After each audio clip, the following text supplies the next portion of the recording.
I've said many times that the very dawn of meditation begins with just a simple consideration for what gives your life meaning. And the fact of the matter is that you have to consciously pull those things forward. You have to make room for them. The outer world will always scream at you for attention. And how many times I've heard people say, I really want to meditate, I really want to do that, and I'm going to start doing it as soon as I get my work done, as soon as I get, I finish this. There's always something. The outer world, demands your attention, but your inner world merely whispers to you for your, welcomed participation. So to kind of add shape to your inner world, there's things that are helpful. I always tell people to make an inner mission statement. What is that value statement? And to invest time in that.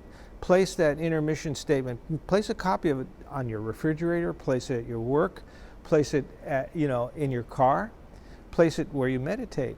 And remind yourself of that inner intention, because once you acknowledge that that's the thing that gives you joy, then you have to honestly assess how much time do you spend there. Then the other thing is to, take cues from life.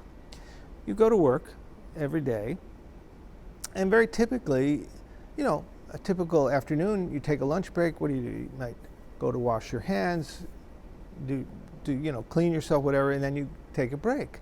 But why not incorporate little things like remembrances in your everyday life?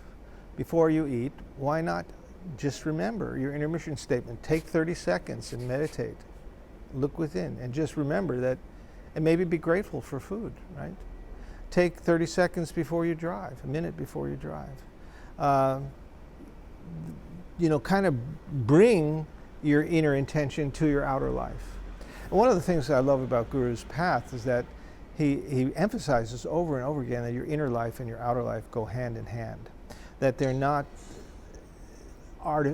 separate. They're not artificially, there's not a competition between the two. That somehow, some way, the two must relate to each other. And the goal is to actually make your outer life a theater for your inner intention. So you have to kind of it doesn't mean you do less. It means you bring your inner life forward in everything that you do. So there shouldn't be a single activity where you don't take a moment to recall your inner agenda and bring it forward. Then again, there are the concrete sort of things that you can do in your meditation. To meditate regularly, to have a place where you meditate, to meditate with punctuality. Because now those are outer tools, outer things that can make your hunger more concrete. If you eat the same time every day, if you eat at noon every day, automatically at quarter to noon, your inner juices, your Pavlovian response will start. If you meditate at the same time every day, the same sort of thing happens. That inner hunger will come forward. If you meditate at the same place, the place itself will create a vibration. You're making like an investment in your place. So these are all outer tools that you can do to make that inner hunger more concrete and more tangible. And then again, there are many things you can bring to your outer life, outer activities that relate to your inner life. For example, instead of reading the newspaper in the morning, perhaps you'd want to read spiritual writings. You want to involve yourself with devotional song. You want to have many activities besides your meditation that feed you inwardly.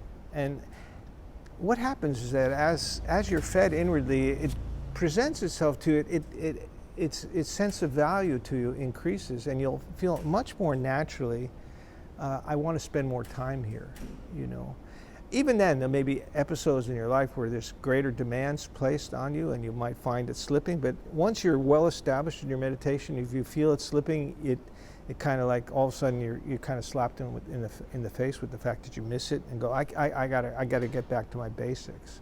So the inner life and outer life go hand in hand. There are many things you can do outwardly to help you inwardly, and there are many things you can do inwardly to help you outwardly.